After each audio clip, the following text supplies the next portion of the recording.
DraftSociety.com presents a Premier League Draft Fantasy Podcast. Welcome to the Key Pass Collective. Your exclusive source for the information, analysis, and advice you need to dominate your fantasy leagues. Come on in. We've been expecting you.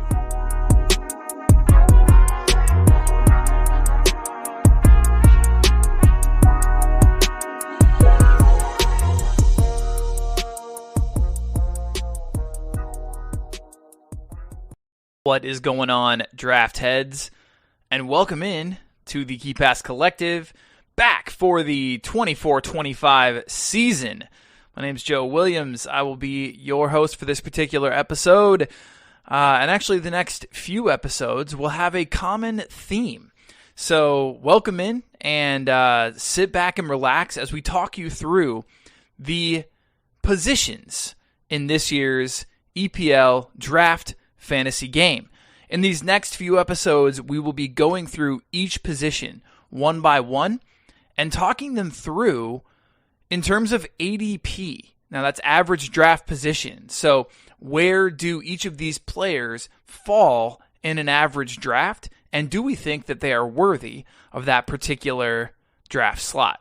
It's going to be a fun one. Stick with us for the next few episodes as we go through and get you ready for your 24-25 drafts.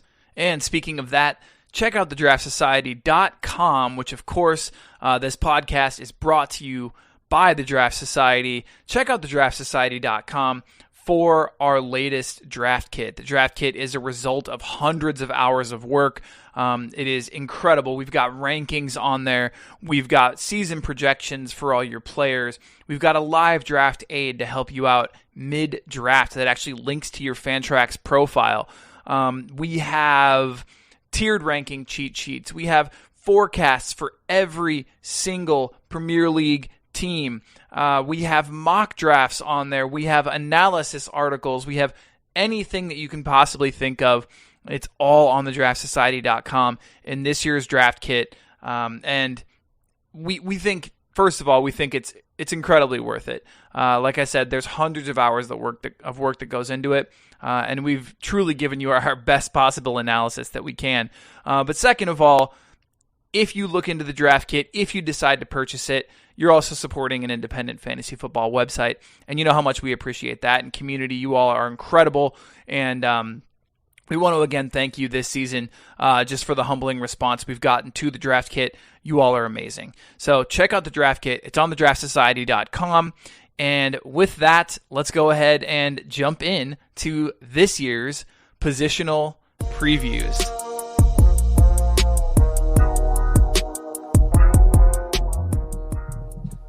All right. What is going on, draft heads? No.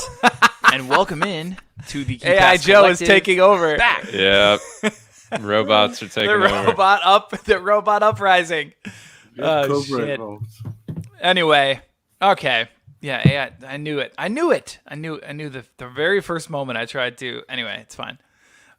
What's up, everyone? We're back. We're talking midfielders today. Welcome if you were on the last stream with us. If you were not and you're just getting here for the first time, welcome to the live stream. Tom, good to see you. Draft Pie, welcome back. Everyone else, Karel, what's going on? Everyone else, say hey in the chat and drop any questions you have for us in there. We'll be happy to answer those if we have the time, hopefully. But as I mentioned today, we're talking midfielders. We're going to be going through them based on their ADP, which we'll talk a little bit more about that in a second, and how we're going to be kind of discussing that versus their war rank, and we'll talk about that again in just a moment. But first, we're joined by Toddy. We're joined by Ryan. We talked about how exhausting the writing the draft kit has been, even though it's a labor of love. Of course, we love doing it.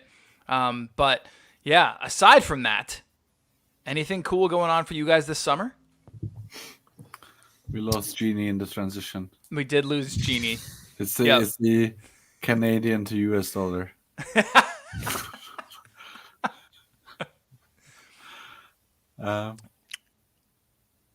Go ahead, Toddy. Tell us about your exciting summer. Come on. Yeah. I have no excitement to give. Yeah, right, man. It's Jet off to Spain whenever you want. Yeah, I mean that was more tiring than Everyone I know to complain about sitting on a Spanish beach, but go on. Yeah. I mean, yeah, it was decent. Not as good as your honeymoon, though. Right? Yeah, Ryan, tell us a little bit about it. Yeah, much planned. Almost 2-year delayed honeymoon to Ghana, South Africa, Eswatini, and we stopped in Doha and Qatar on the way back. It was 2 weeks out of work as well. Yeah, did a bunch of safaris. It was awesome. So it was exhausting, but fantastic. And so I miss it. It's crazy how quickly you can get subsumed by your routine again, where it seems like you never left. So and I think you're hitting that right now, Joe. What are you about a week or a couple days after returning? We got back from Croatia on Saturday, and starting this Monday, I had a class that I had to take on how to teach an AP class. And so I've been doing that for the last 3 days. I have that this entire week online, 8 hours a day. So that's been fun. But no, Croatia was amazing, absolutely gorgeous, and just, so much fun. But yeah, good summer overall. I'm excited for the Premier League. Speaking of new things, that's a pretty rough transition. It's fine. Toddy, tell us a little bit about the referral program we just unveiled. There is a referral program. Thank you, Joe. It is a program we lovingly called Make Your League Better. Essentially meaning that we would love if you got your league mates, got your friends signed up for the Ultimate Pass, therefore making them more knowledgeable and more of a challenge against you and all the other managers in your league. And for that, we are offering 25% off the Ultimate Pass for the referred and a free T-shirt with a TDS logo for the referee, the person who refers. And if you are a prolific referrer, then you might grab yourself an Ultimate Pass for next season if you get 3 people signed up. And some merch.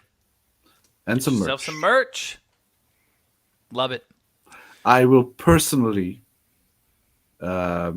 guarantee that you will, besides getting next season's Ultimate Pass for free, if you get 3 people signed up, I will collaborate with you and customize your TDS T-shirt with either your team name or your own name or whatever.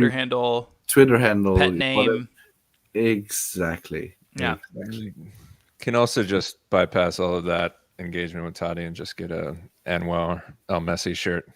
That is also a possibility. You can do that too. If you've seen our pictures that we took from Draft Palooza #1, then that was the Anwar El Messi unveiling from Ryan there. Portugal soft launch. Yes. Soft launch. It was a very early launch for the referral program to be launched 3 years later. Softest of launch. Hey, come on. We can't be held to any timelines. All right. Clearly. Let's talk mids, boys. So going into this season, tell me, what is your stance or your strategy about drafting midfielders? In a nutshell, how are you feeling about drafting midfielders? I was dead set on going mid my first 2 rounds, but having done that and then looked at who the forward one options are post mid third round, starting to reconsider. Okay. Unless you want, I mean, this is no shade at all, but unless you want Cunha as your forward one, you're going to have to get a forward in the first 2.5 rounds.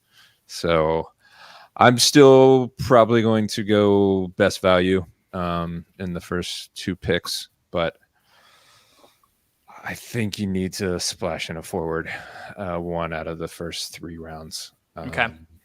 But I'm not totally against going mid, depending on where you're drafting from. Yeah. I think historically, again, we need to be heavy on mids just because you're gonna start a few of them. Although from last season onwards, you can set up 5-2-3, which is mitigates the fact that mids are hard to come by a bit. But other than that, yeah, I don't mind going mid in the first 2 rounds, and that is, I think, testament to how much focus we put on premium mids. Yeah. I personally want at least 2 in the first 4 rounds. Yes. That's kind of like when I'm coming out of a mock draft, like that's kind of my benchmark, is like 2 in the first 4. And usually that ends up being 2 in the first 3, if I'm being completely honest. Yeah, I don't mind that.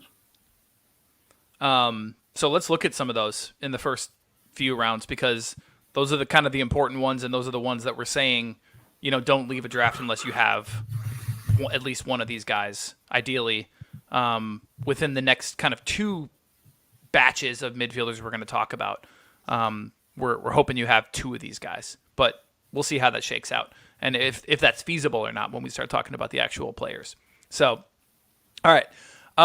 First of all, just so people know, we're going to be looking at ADP. So that's average draft position. This was taken a couple days ago, so it's been updated a little bit since then, but not too much. But basically, and I'll kind of let you know if there are big changes since I made this slideshow. But we're looking at ADP because this is when players are being taken on average in mock drafts and in the leagues that have drafted already. Why they've done that, I don't know, but they have. And we're going to be comparing those against what we call WAR, which is wins above replacement. What does that mean? Basically, that is how well does a player perform on your team at the end of the season? How well do they perform, or how much better do they perform than a random replacement level player? So a player with a high WAR is basically means that they bring an additional level of performance to your team that you couldn't have found elsewhere, and that player is literally contributing to more wins for your team by the end of the season. So we're going to be comparing the average draft position to the WAR rank. And when we say WAR rank, that's kind of what we mean. So let's look at the first group.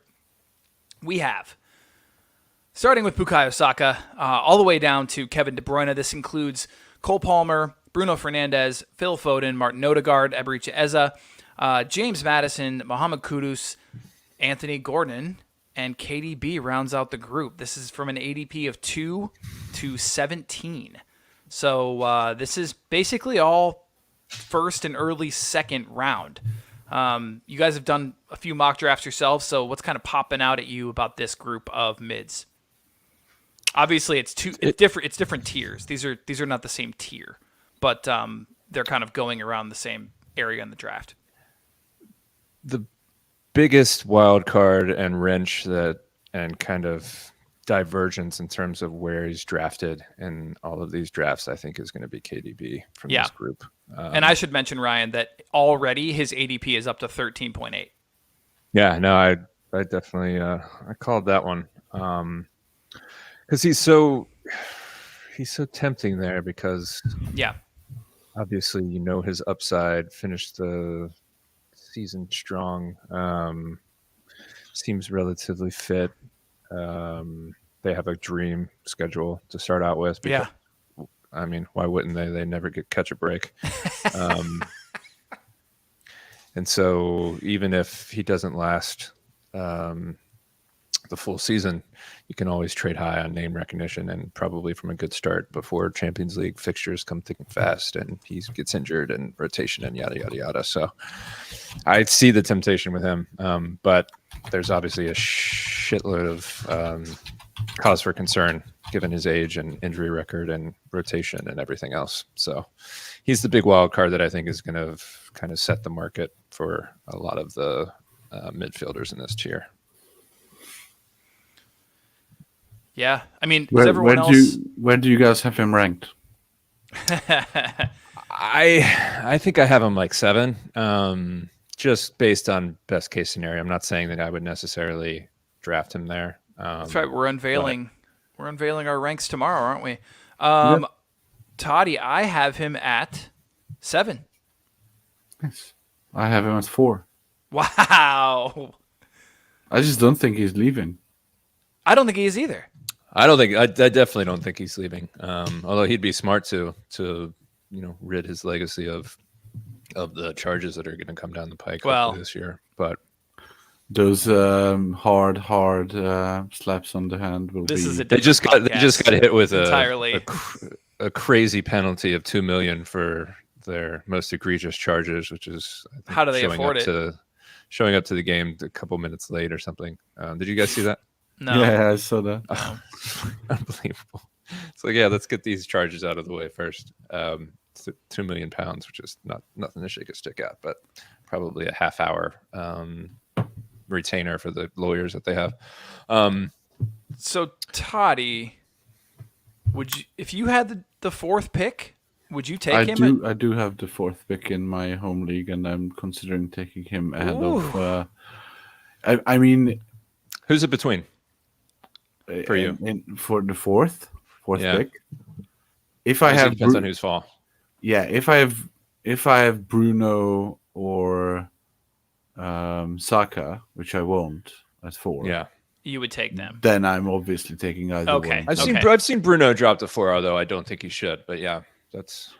I currently have Haaland at 3, but I might drop him a bit later. I'm not sure if I'm comfortable. I mean, 4 seems a good spot for Haaland, who could easily be number 1 or number 2 overall at the end of the. I just don't want to roster him, honestly. Yeah.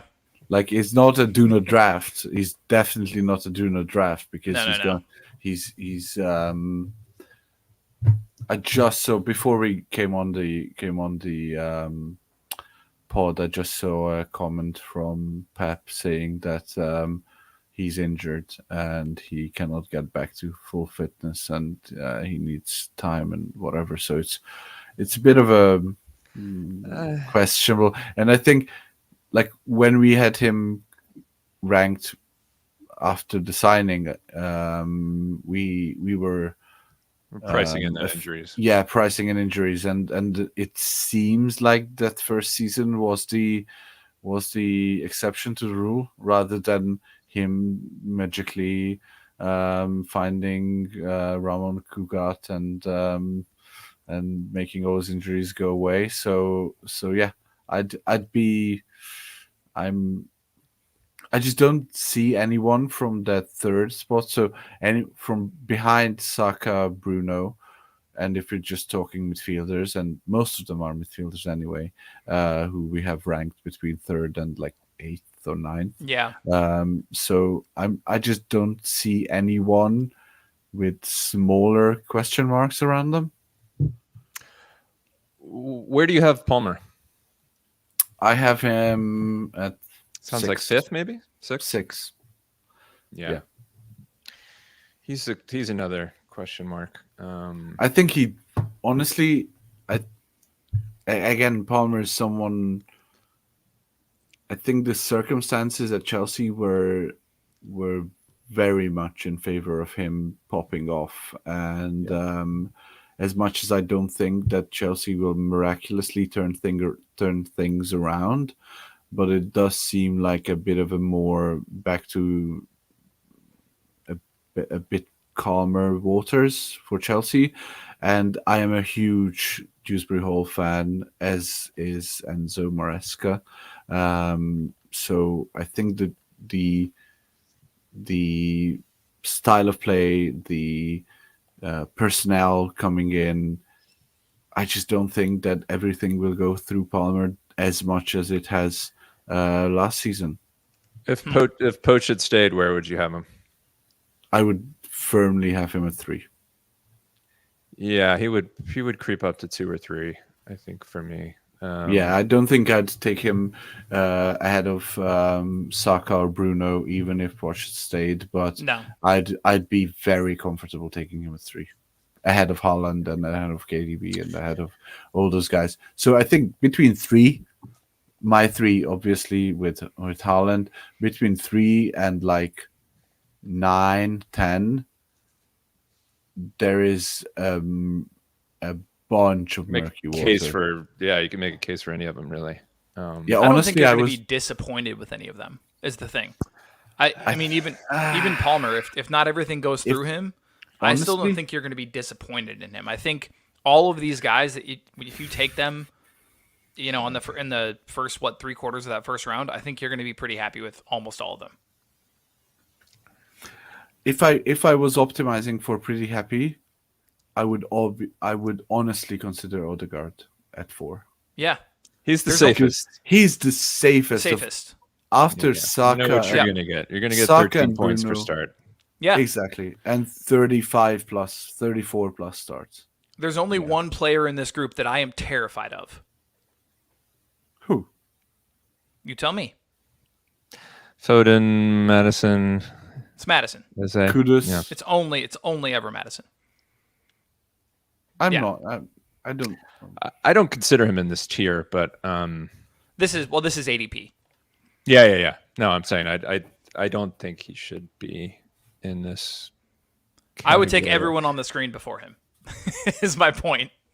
Yeah, Kudus is I have Kudus in my love but can't draft. I'm wary of him too. Yeah, I'm wary, and now Somerville's in today, confirmed. Yeah. It seems to me like West Ham's thought process behind their recruitment is that let's get a manager in who will sort our defensive issues, and let's get enough wild card big game players in up front who can just sort it out themselves. Yeah. Which might work. It will be fun if it works. Because honestly, front 4-5-ish, and I'm considering Paqueta as part of the double pivot there at West Ham, who can step up into that quasi number 10 attacking 8 role. Front, let's just say front 4 of Bowen, Kudus, Somerville, and either Duran or more so Fulkrug. Mm-hmm. I'm jazzed to the bits, but then it turns out Lopetegui is sitting on the bench. Right, exactly. Right. And he will go for the 1-0s. And yeah, Lopetegui has traditionally been the enemy of fantasy points. Yeah, I think I struggle with this because, having watched Wolves during that stretch, right, is not good for my mental health.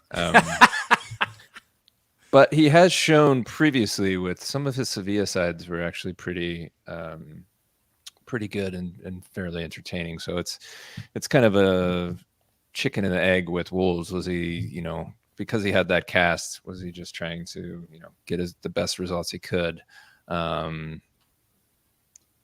Attacking flair be damned.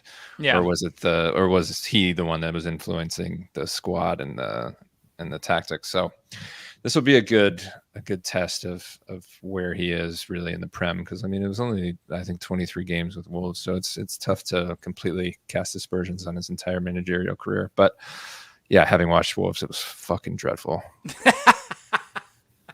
So and even like he had Neto, he had Cunha, he had He had very early Cunha. Yeah, but he had all the same players. He had Guedes. But only Neto, if I recall correctly, only Neto and Podence were any good under him, right? Yeah, Sarabia was shit. Cunha was shit. Yeah, some of the defenders were good, but that was basically it. Yeah, I mean it's crazy because obviously you can see what they've done with O'Neal, and it's night and day. And they've scored so many more goals. I think it was like 20 more goals than they did previously under Lopetegui. So I get that argument as well. But I'm gonna delve back into his old Sevilla stats to try and get a better picture of it. I did that when he first joined Wolves, so I was a little bit excited. So I think, without having seen them again, that they were a bit more attacking than he let on at Wolves. So there might be some hope. We'll see. Yeah, I still like Kudus quite a bit. I love Kudus. I love Kudus, and I love Somerville as well. But I just fear that these like 15th is that's so high. Is so high. Well, who are you taking above him? I think all these guys. All these guys. Plus, I'm taking all those guys. I'm maybe even taking Madison. Trent, definitely. Trent, sure. I have Trent at 10. Watkins, Isak. Yeah, Salah, Trent, Watkins, Isak, Son. Yeah. So what? I actually have Kudus ranked at 16th. For me. Yeah, the mid second round, it gets a little hairy. Because we have a lot of mids coming up where I'll be curious to see if kind of where you guys rank them. Let's see them. Okay. So these are the ones where, if you're picking at the beginning of the first round, 1, 2, 3, 4, 5, whatever, these are the ones where I'm really curious, how do you feel about taking them in the end of the second round? Guys like Bowen, guys like Rice, guys like Rodri, especially, right? Like, these are all guys that I think there's such a range in opinions on.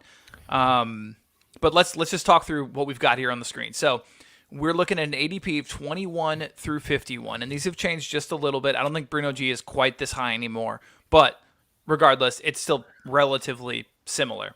So 21 through 51, we've got Bruno G, Jared Bowen, Morgan Gibbs-White, Declan Rice, Pascal Gross, we're not even really going to talk about him, Rodri, Jeremy Doku, James Ward-Prowse, Bernardo Silva, Dwight McNeil, all the way down at 39, and he's definitely way higher now. I know he's like in the second round in most drafts. Garnacho, Leon Bailey, Alexis McAllister, Kaoru Matoma. Only two of these guys I would take in the second round. Okay. MGW and I think Bowen. Okay. Agreed. I'd take both of them ahead of Kudus as well. Interesting. Okay. That's a tough one. That's where his tier should be, but it's not. I agree with that. But I don't know if pressed I would do that, but it's very close. I think they're just more like they have more of a legacy, sort of, in fantasy and both in the Premier League. Like, we know what they can do. Whereas Kudus has this amazing first year, and then he'll get found out a bit in the second. I think that the counter argument to that is, what he can do from a successful dribble standpoint. Yeah. Exactly. 124, 40 more than the next guy, Doku. Yeah. I mean, if you count from the moment 27 starts in 27. That's what I wanted to say. That if the season started on the day he had his first start, the 29th of October, that is. Yeah. Fucking Moyes.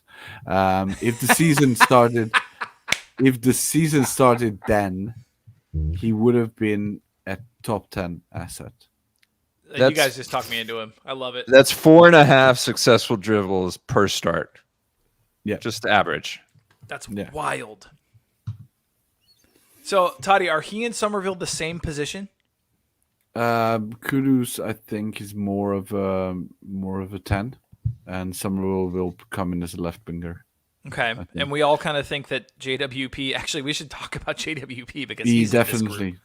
He's in the mud unless Paqueta gets that sentence. Yeah, Yeah. I have him. Where do I have him? I'm trying to. Where do I have him? I think I just did him a solid based on past relationship. I have him at 67. I have him at 43. I don't even know where I have him. If it's 67. I don't think he starts. This says a lot. This actually says a lot. I don't know if he's a Lopetegui guy, to be honest. And the funny thing is, with ranks tomorrow, we haven't seen or talked about these at all together. So this is really illuminating to kind of see where we're all ranking these players. Oh, sorry. I have McNeil up in this group as well. Out of these guys. Oh, okay. I have McNeil in the bottom end of the Bowen MGW tier 2. Out of these guys. MGW, yeah. I think he's close. Not worried about Jai and Garner spreading the love. Not so much. I think the one I'm worried about a bit as far as attacking sort of points to go around is Ndiaye. Who? That's what I just said. Yeah. Sorry. Yeah. I'm a bit worried about him then. Yeah. We'll just call him Ilman because none of us know how to say his name. I think Ryan does. We just don't listen to him. Say it. It's Jai. Jai? It's just Jai. Jai. That's awesome. Jai. Yeah. That's cool. I remember I was a North Carolina basketball fan as a kid. Maktar Jai was a player that they had in the late 90s. So it's a great name. I've been training for this. Rolls off the tongue. I love it. Yeah. Once you have completed your porridge pod, your early 1998 UNC Tar Heel basketball pod. Yeah, your early noughties hip hop pod, and then you can move on to college basketball from the 90s pod. Vince Carter, Antoine Jameson were both on that team. They lost to Utah in the Final Four, crushing. Did you guys see what's his face? The lanky dude who was drafted 2 years ago as 1-1. Wembanyama. Yeah. It's that Japanese dude. Yeah. That was so good. That was so good. Came up to his kneecap. It's crazy. Yeah. The Olympics, man. It's so much fun. The Olympics are great. It's one of the all-time great things just to have on and just all day, just have the TV on literally all day, just in the background with the Olympics. Exactly. It's great. My kids are so jazzed for it. I know. So jazzed. Like they make me put it on in the car in the morning and in the afternoon. I don't know if you guys are the same, but I saw all the promos all summer, and I was just like, I don't give a shit. But when it comes, it's something like when it comes, you're glued. Holy shit, the 400-meter medley's on. Yeah. You're like, I've always loved equestrian. Yeah. Dressage is my shit. It's like Hungary is now in fencing bonanza. I was telling Julie about how you guys are the favorites in the water polo. I was like, them and Serbia are going to dominate. Exactly. Of course. What? And then in handball? And handball as well. And this fencing thing is just crazy. Everyone's talking in the shops. Really? Everyone's talking fencing. And a friend of mine got it spot on. It's like, this fencing shit is so good, but it's so sort of hard on the heart because it's just so tense. It's so good that it only happens for every 4 years. No one fucking cares. No one Hungarian cares. That's in it. Yeah, we had a guy in the saber who won the last 3 Olympics, but he got knocked out in the first round this time around. And I saw there was a good swimmer too from Hungary. Yeah, he just lost just before we got on the pod in the butterfly. Oh, shit, I'm sorry. All right, guys, this is Yeah. This is more. I don't know how we got here. But you're back to our fantastic, though. Jai. Yeah. You are fantastic. Jai. Yeah. I got a couple questions for you all. Talk me through your feelings on Jeremy Doku this high when, as people can see on the screen, DraftLad/TDS collectively has him projected for 18 games started. So this is a late third round pick getting you 18 games. Too early for me. Plus, you're going to have to probably cuff him with Grealish. Yeah. Right. Which is a big. And even then, you might have some game. You will have some game weeks where you're like, no, can't start either. I'm cool. Yep. Savio's coming in. Yeah, exactly. Or Pep just McAtee's going to come in. Yeah, Nunes or McAtee or whatever. yeah. So I have him at 49. That's a lot more fair. Yeah. What do I have him in? I hate that they hold you to these ranks. You have him at 36, Ryan. Oh, Christ. I have him at 37. Yeah. I think I'll bump him now that we're talking about it. You're going to bump him up? Bump him down. Oh, okay. But the issue is, I have him at 37, which is too high if we're talking like in a vacuum. Okay. Like if I'm looking at my third round pick, and I'm looking at Doku, I'm having qualms. But am I gonna pump him below Martinelli, Cunha, Munoz, Jota, Mateta? These are the guys I have right below him. And I'd much rather Doku than any of those guys. Because for those 18 games, he's giving you 20 points. Yeah. Yeah, he was So the issue is, I think, as again, like every year, are you buying into the City stack or are you staying away from the City stack? Didn't he have a weird quiet spell, though? Where he was starting and...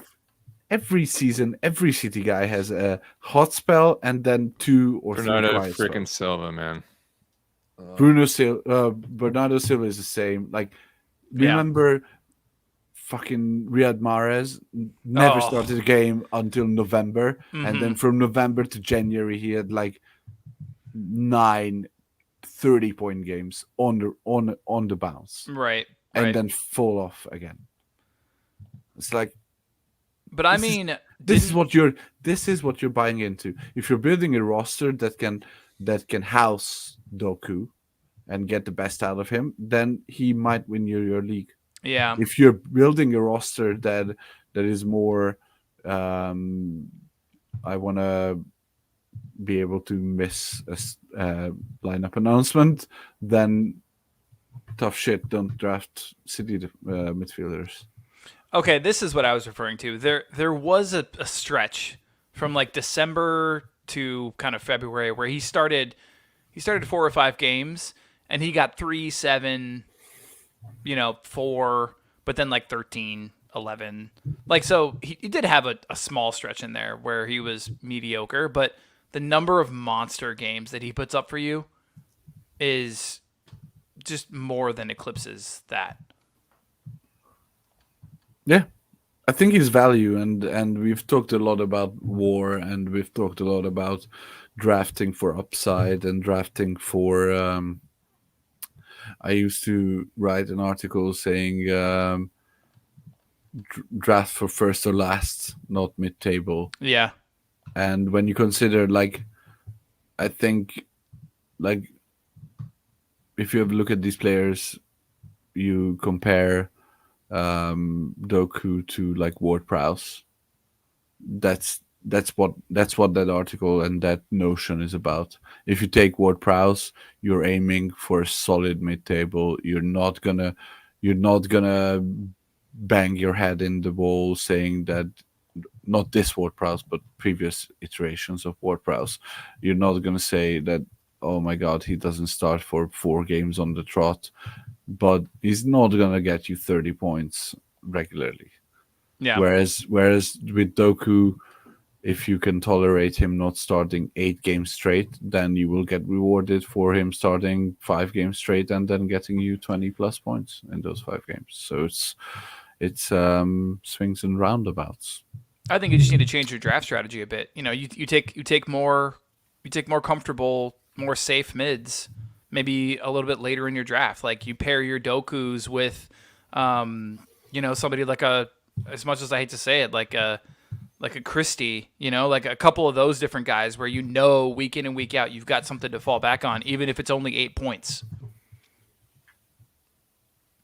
Yeah, I'm all for that. Like there are rosters that can get the best out of City mids, and you hate to play against those when they fucking Yeah, same. so yeah, because they always start whenever they play against me and Ryan. Yeah. Ipswich Town, yeah, why not? I'll play the City stack. What the Yep. hell? They all randomly start too? Yeah. Oh yeah. Totally. Yeah. Yeah, you've cuffed Grealish and Doku, and they have 0 minutes together. Let's start them both against Ipswich. Yeah. Pep's like, all right. And the guy picks up like Oscar Bob. It's just like perfect storm. Yeah. All right, we ready to move on to the next group, boys? Yeah. Unless, is there anyone else you want to mention from this? Liam Bailey seems so high. Too high for Bailey? I like him. I think at that spot he's actually value if you believe he's going to stay fit. I mean, that's. But he dodged an absolute bullet. Did yeah He did. Yeah, he did. That's stay fit. fit. That's fifth round. That's mid 5th round. I mean, but where else are you getting upside like I that? think it's great value. You're in the getting mid-fifth Emi round? Buendia in the 16th. That's where you're getting value. Get them both. Christ almighty. Yeah, Emmy's done. This isn't 2020. Why would Emi be more done than Leon Bailey? Did you see his last season? Wayne I Dina did. didn't even freaking start a game, and Bailey started like almost 30. He And did his ACL, and he was not healthy, and now he's healthy, and he will No. start ahead of Leon Bailey. No, I like Bailey. I like him. I have him above Doku. I mean, the Joao Felix looks like he's on the way in, so that would the rotation between Ugh. those two would What is this? cause me 2020? 2020 Chelsea?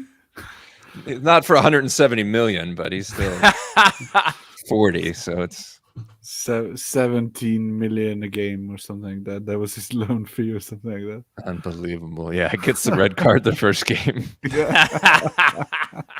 That was so good. So good. After like ghosting out of his mind. Yeah, even That's with so the good. red, I think he got double digits with the red card as well. Yeah, so Everybody was like, awesome. "Holy shit, this guy's for real." I think I was one of them.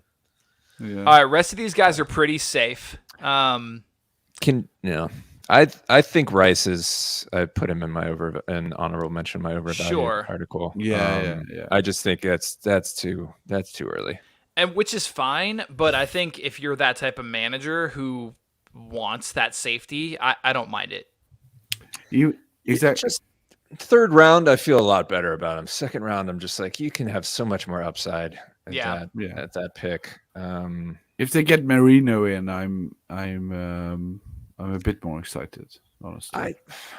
I kind of go the opposite. I don't see Marino playing the more 6. defensive slot because he's kind of like a Xhaka in the terms of just like distributing, can win some duels, and can play a little bit forward in that LCM role.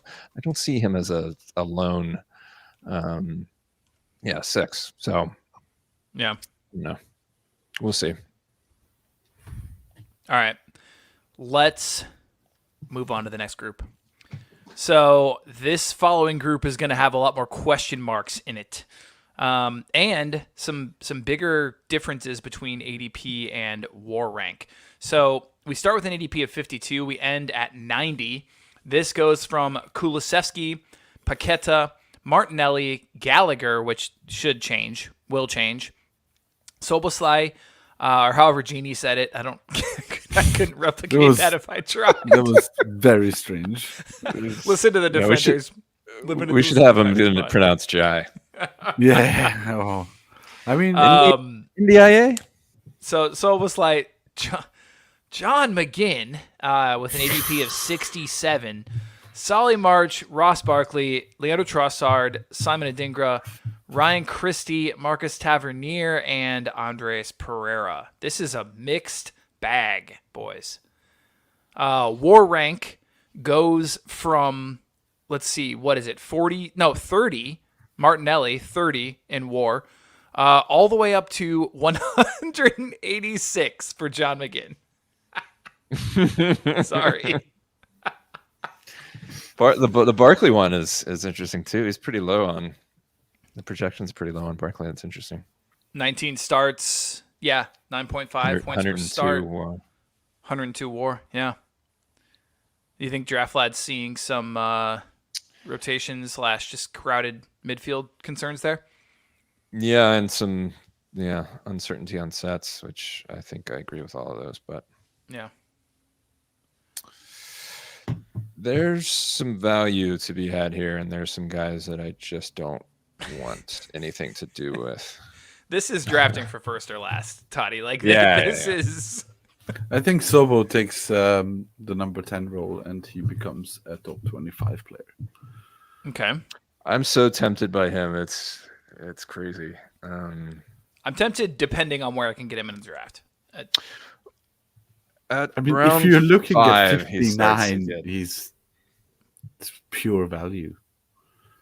It's the same with Martinelli. It's the same with Martinelli. The issue with Martinelli is that there hasn't been a manager change. There are people coming into his position somewhat, or at least there has been question marks on his position all season, last season. Nothing has changed since then. I think other than his ADP, I mean, he was a second rounder. Early to mid second rounder last season, so that's why your ears perk up when you see him in the 5th. Solly March, Jesus, man. Yeah, what do you make of that? Well, and actually, somebody, let's see. He's Pedro Neto territory for me now. Which is DND, do not draft? Yeah, just can't stay fit. I hate it because I took him in the 3rd round and he was gangbusters for the first 5 games, but it's just not worth it. Plus they have a plethora of options there. So people are wondering about Brighton's midfield, and I mean, Ryan, not necessarily through your choice of your own, but you ended up picking up the Brighton forecast, and what did you land on for the not necessarily every week starting 11, but kind of like the default one? Yeah, what's your take on Arsenal? It's I got a headache reading through even his, just thinking about build up play. Yeah, I was like, what? Somehow more crosses come in, like 65% from the right. I was like, oh shit, Lamptey time? No. It's an interesting system. It was the whole time I was reading, I was like, is this really going to work in the Premier League? But it's probably what it would sound like to read like De Zerbi's manifesto before he came in. So I think it's going to take a little bit of time to implement. But I kind of think João Pedro will be up top, Matoma on the left, either March or Minty on the right. And then the 2 midfielders are interesting because they have different kinds of roles. And that Weaver is intriguing. Seems like he specifically bought him for this system.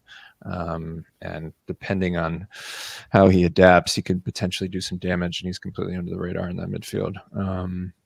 And then the fullbacks are key, or the wing backs.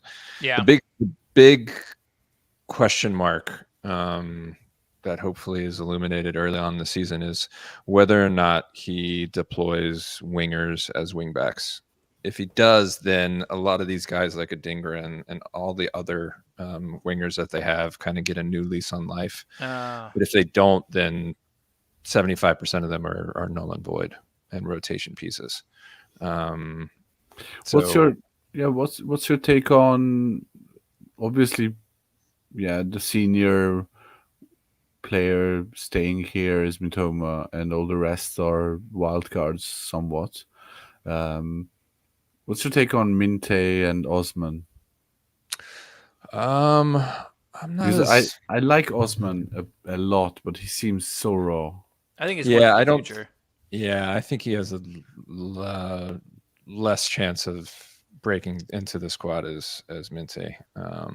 33 million pound transfer for Brighton is huge.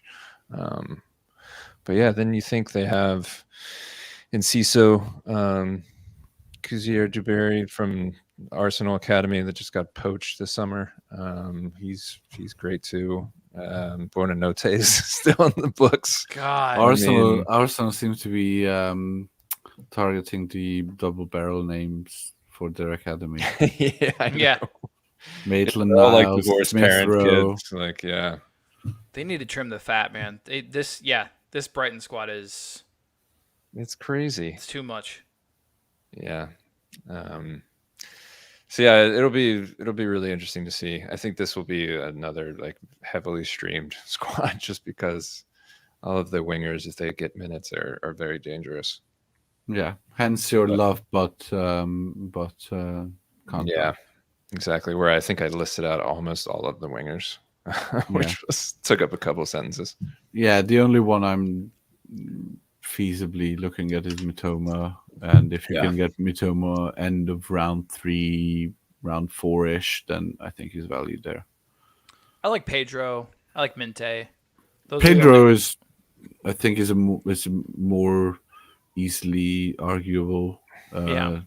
I mean, obviously, he's going to be in a different discussion, but I think he has more uncertainty with his role, though just the way they set up. I mean, he would have to be kind of like the main striker, and does Hertzler prefer more of a traditional guy like Ferguson or Welbs up there as opposed to Pedro? And then, if that's the case, Pedro is competing with everybody else for those wing spots, so it's tricky. That's the team that I'm gonna, I think, spend the most time watching the first couple games.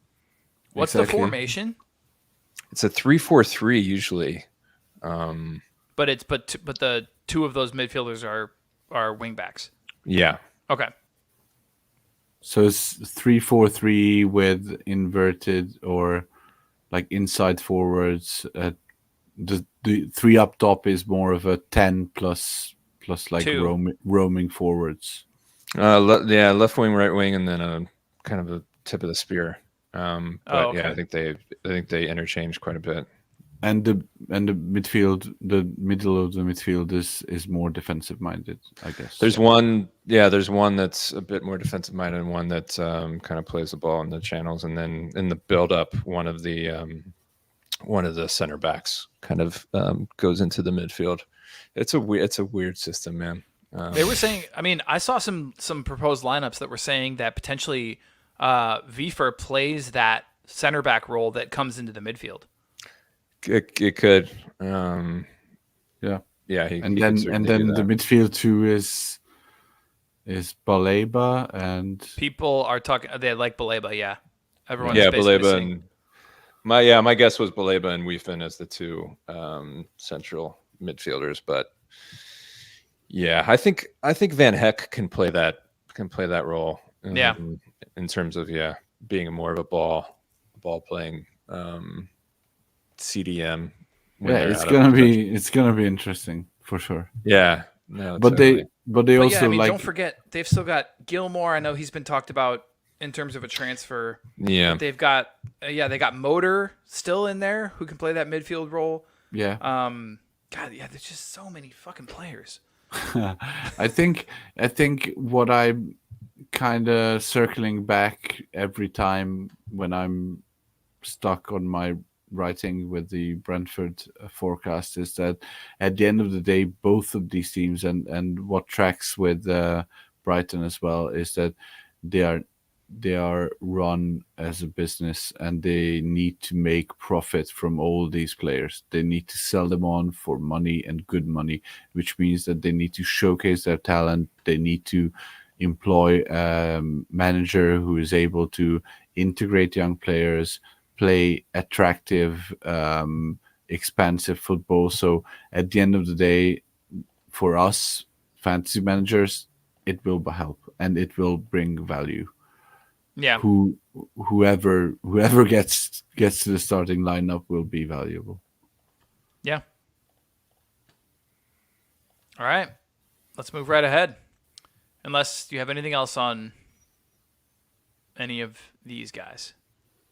I mean, some of them, I'll just say quickly. Some of these guys are going far too early.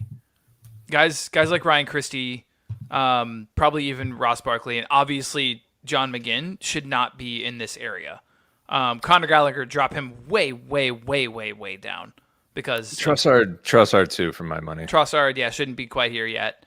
Yeah, Tavernier even. I mean, these guys, this is too early for them.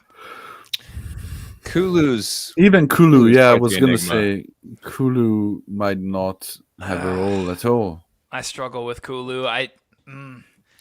Spurs people are talking about him playing kind of a more central role. He's also been starting in preseason. He's been doing really well in preseason.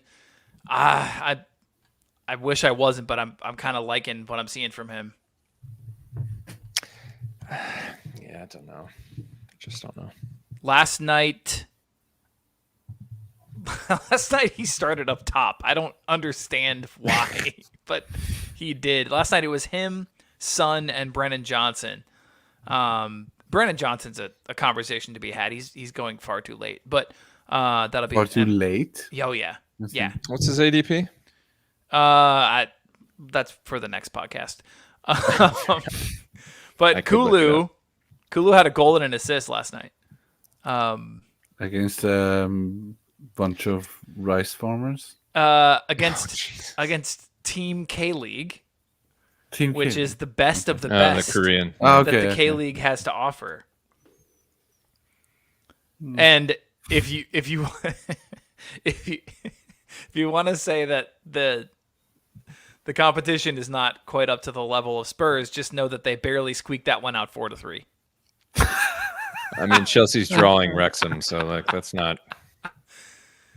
It's preseason, it's fine. But no, anyway, I have been liking what I'm seeing from Kulusevski. I don't know that I like him at 52, but yeah. Draftflat has him starting 23 games. Brutal. Sounds about right. Don't love that. Yeah. All right. This next group is pretty interesting. There's some really good names in here. We start with Adam Morton, Morgan Rogers, Pablo Sarabia, Alex Iwobi, Kobe Mainu, Emil Smith-Rowe. Obviously, this is going to shoot way up. Daichi Kamada, Harvey Barnes, Joe Linton, Julio Enciso, Thomas Suchek, Kieran Dewsbury Hall, Noni Madueke, Jack Grealish, and this is an ADP of 91 to 117, which feels like a deal for a lot of these players. It's a great deal for most of these. Like this is a bunch of players I want for this draft capital. Right. Like Grealish, 100%. 117. 117. Get him on the roster.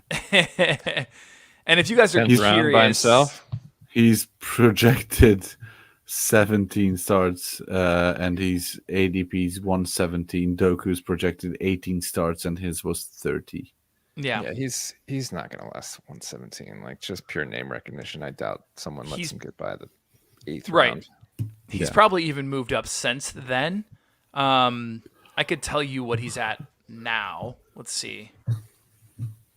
His ADP currently is I don't know. I'm not sure. Not sure. We'll go until Joe finds his ADP. Yeah, keep talking. Yeah, so from this list, I like KDH, as I said already with the Cole Palmer discussion. I think Grealish is 100. Oh, okay, there you go. KDH, that's 9th round. Yeah, I like him in the 9th. So yeah, KDH is being overlooked a bit. I don't like Mainu. I have my fears about Joe Linton. Yeah, same. Joelinton, there's no way Joelinton is playing in the attacking role that he was last season. Yeah. Or for a good chunk of last season when he scored his impressive numbers. I can't see how Madueke gets a start. I love him. 14. I wish he would get a transfer. I think Palmer gets that right wing role. Honestly. Oh yeah. I think they might deal out Madueke late in the window, but I hope so. I really like him as a player. Yeah, I don't know what to do with Sarabia, to be honest, because I could definitely see him starting game week 1 at least, and going from there, especially if Cunha is injured. Obviously, I feel a lot better about his prospects if Neta was gone, and he still might be, but yeah. Chelsea lineups just came out. What do you got? Well, Mark Guiu again up top because just nobody's back yet. So Nkunku and Lukaku's Sterling. not back yet. Yeah. Nkunku and Sterling. Malagusto, Lavia, KDH, Lavia Madueke. sighting. Interesting. So Madueke has started 3 out of 3. But also, again, missing the squad's not there. Yeah, missing Jackson Palmer. Yeah. Yeah, but isn't Madueke starting at like left wing back? Yeah. It's got to be if Sterling and maybe Sterling is the left wing back. No, I mean, well, take what at he can least, get. What is this? SofaScore has him at left wing back, Malagusto at right, and then Reece James center back. Oh no, the casuals.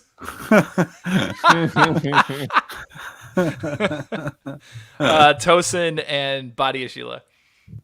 Yeah, but I like the Liverpool and Arsenal lineups too. Yeah, I'm looking at those right now. Those came out. What are they? Kai at center mid. Kai's back in the 8. Back in the 8. Oh, Yes, sir. Barry Jesus, bury him. Yeah. Reese on the right, Martinelli on the left. Martinelli, man. Ryan, I can't do this again. Let's talk offline. Talk me out of Martinelli. Let's talk offline. I got a plan for you. All right, fair enough. So Jota is the main striker, and then Salah and Carvalho is the wingers. Yeah, it's only because Darwin's not back. Yeah, interesting. And, midfield. Yeah, three kind of attacking midfielders. They also, you got to remember, these teams don't take everyone to America. And some players will like literally opt out because they're just not interested in going. And some players like Grealish go because they want all the teenage girls to cry when they see them in the street. Yeah, that's fair. That's what we get for 100 ADP.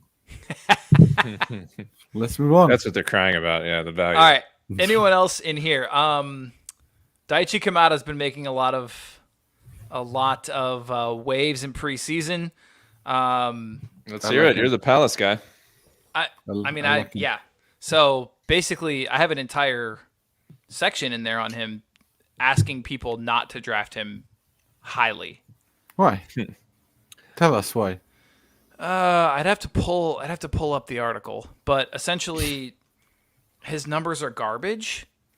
Like, is the long and short of it is that his numbers are garbage.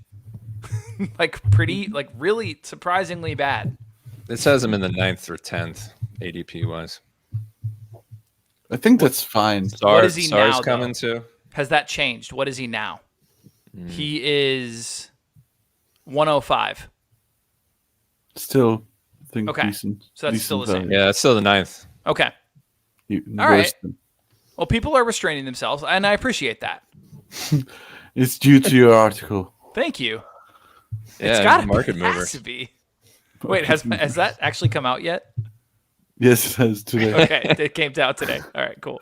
And look, ADP is moving along right after it's come out. There you go. Yeah.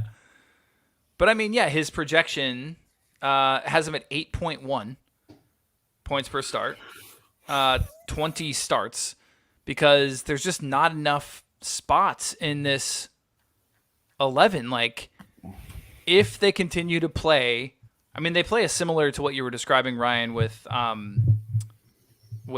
whatever the hell that team we were just talking, Brighton.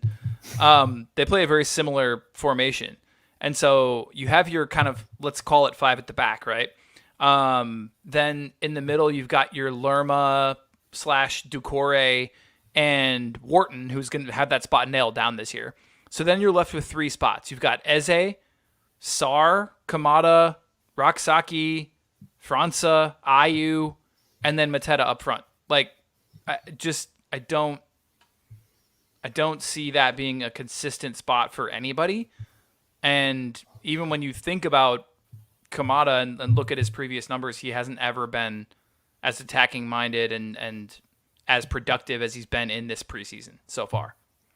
I know people are excited about his 2 assists and a goal or whatever he has, but yeah, they played terrible teams. Yeah, I want to caution people, but the 9th is great. I do it in the 9th. The 9th is fine. Do it in the 9th. Fuck it. Do it in the 9th. Fuck it. We'll do it in the 9th. I'll write it. All right, moving along. Yes. Nice. Yeah. What else we got? I like that. You made the official decision. All right. 118 ADP of 118 through 144. We've got players like Omari Hutchinson, Abdoulaye Doucouré, Harvey Elliott, Enzo Fernandez, Scott McTominay, Mateus Jansen, Lewis Cook, Jacob Murphy, Mikhailo Mudryk, oh God, Amad Diallo, Moises Caicedo, and Sandro Tonali. Wow. So these I want literally none of these. These literally. are late. I want my midfield to be filled by the time these guys come up. Yeah. These are late picks at this point. I do not want any of these. Elliott's a flyer, I guess. Oh, yeah. If Jensen somehow reclaims set pieces, he's okay. Cook, I would gamble Cook had on a decent amount. Cook was a decent steady Eddie. I know Jeannie thinks that Diallo's nailed on somehow. Jeannie loves Diallo.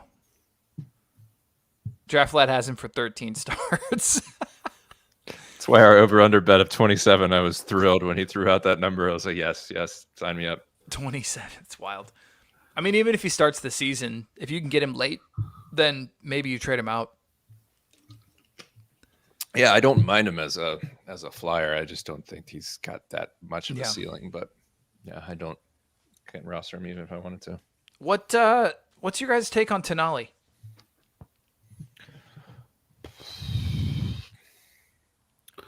Trying to remember his numbers were coming in. Yeah. So essentially what the Tonali situation was that he had an amazing set of assists. Yeah. Set piece record was pretty good, right? Yeah, set piece record was good. He had very high assist numbers. But he was kind of falling between the cracks for fantasy. Mm-hmm. Like he's not getting you enough ghost points to matter, as his projected 7.4 points per start suggests. So his numbers from Italy were propped up by his unsustainable number of assists from his XG and his key pass rate. Okay. He was nowhere near should have gotten that many assists. So yeah, I'm not touching Tonali. I think the Tonali coming back is more of a domino thing. So we are gonna see a role change that we expected last season to happen in Bruno Guimaraes' role. We're gonna see him start and then push Joe Linton and Willock into a more of a rotation spot for the more attacking midfield role. So I think more of a butterfly effect, domino effect kind of situation with the Tonali one. I don't want to roster him at all. Okay. Yeah, fair. I was just looking at his numbers. I didn't realize they were this bad. Because people were freaking out after his first game where he scored 16 and a half because he scored a goal. And then in his next 4 starts, which was all he got. Minus 1.25, 5, 6, 3. Yeah. I'm not touching him. All right, sweet. The rest of these guys, I mean, yeah, like you said, some of them are role players, mid 4, like mid 5 type of guys, the type of guys that like Genie talks about a lot, being like, oh, this guy's perfect for a lot of the Bournemouth mid midfielders. 7. Genie I think loves. I heard him say mid 7 on occasion. Your backup's backup. Yeah, right. He's But brilliant for that. But when you think about it, who do you want as essentially your mid 7 or mid 5 or whatever? The guy who you're not starting, you're not expecting to start. You want Harvey Elliott. Elliott. You want Harvey Elliott, you want Jacob Murphy, you want Mikhailo Mudryk, and you want Amad Diallo. Because if you're planning on getting a player who you're not expecting a start from, you're at least expecting them to produce something when they actually start. Because if you're drafting like Tonali or Caicedo or McTominay or Enzo, then you might get your starts, but you're not going to be closer to winning that matchup with those players. Yeah, true. That's a great point. All right. Is there anyone we haven't mentioned so far that you guys are keeping your eye on without spilling the beans on any of your deep sleepers that you're holding close to your chest? I have no chest at this point. You just don't have a chest?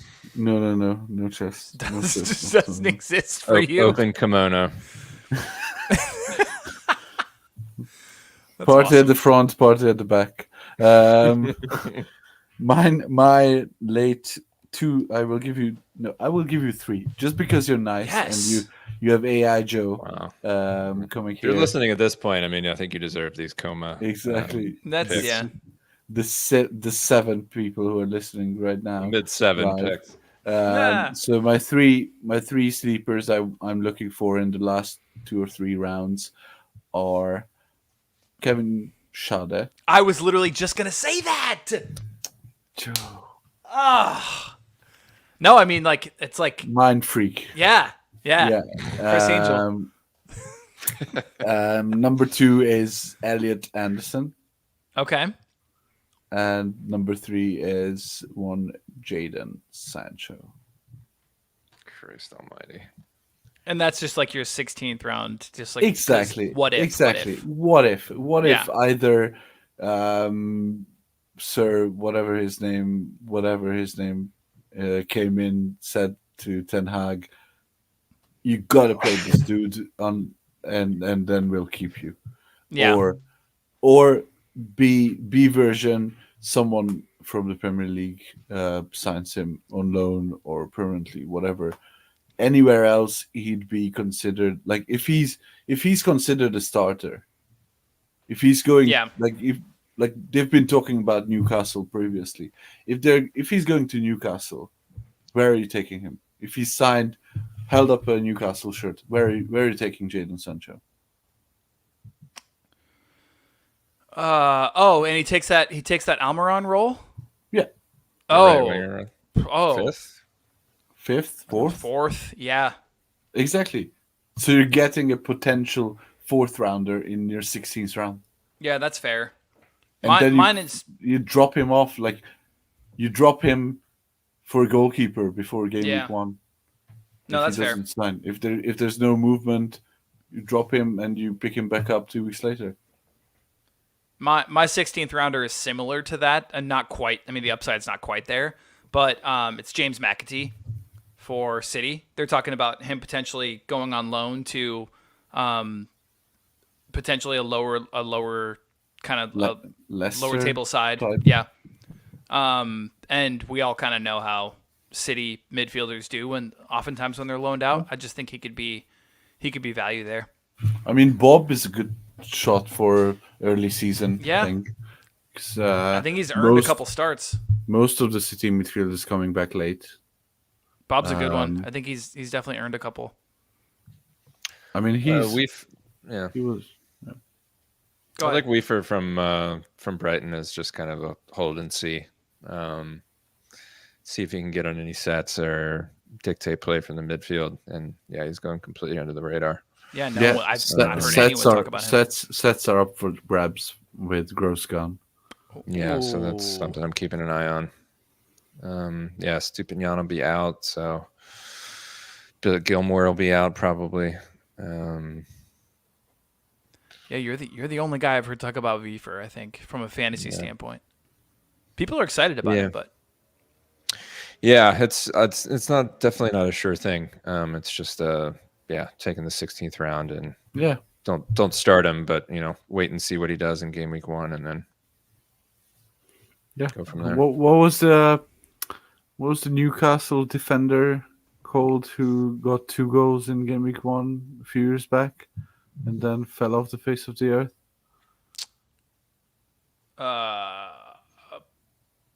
Chat, help us out here. But you remember, right? You remember he was like signed from a lower league or championship side. Oh yeah. It's a Spanish guy. No, I think it doesn't. Nope. The Spanish fullback. What's his name? Manquillo? Yeah, Javier Manquillo. Javier. Maybe, yeah. Yeah, but like game week 1 can be like similar to game week 38. Like it can throw you some strange shit. So yeah, especially if you have a weak ass fixture list like City do. Yeah, keep your options open. Late. Yeah, because of the international tournament, this is going to be particular. Yeah, I remember picking up or drafting Origi in like round 12 with Norwich, Liverpool being the first game, and then he went on to start and score because nobody was back from Copa or whatever 3 years ago. So look out for that. We always I say think that might be Elliot this year, dude. Yeah, maybe. We always say that after like round 10 is the streamer category, so you shouldn't be too attached to your draft picks after round 10. Yeah. Round 12. I really like people in round 11 and 12 though. Yeah, that's what it is, but 13 I'd say. 13. Let's All right, fair. Let's agree on 13. Yeah. Although Ryan, you and I both know what we're doing. Yeah, I know. Yeah. And I'm not dropping. Yeah, and he's not a streamer by any means. No. He's a special exception. Yep. All right. With that, let's close her down, boys. That was Midfielders. We'll be back later this week or early next week to do forwards. We'll figure out a date on that and get that on Twitter and on Discord to let people know when that's going to happen. But join us live because this was a blast. Thanks to everybody in chat who did join us. You guys are the best. Everybody check out draftsociety.com. Check out the draft kit. It's been a lot of work. It's been amazing, fulfilling, tiring, exhausting, but it's awesome. We're really proud of it. So yeah, check it out. And again, thanks to everyone. Refer a friend. And refer a friend. If you've already bought it, if you already have the Ultimate Fantasy Pass, football friends. Fantasy football friend. refer your friends. All right, we'll talk to everyone soon. KPC out. Cheers. Bye.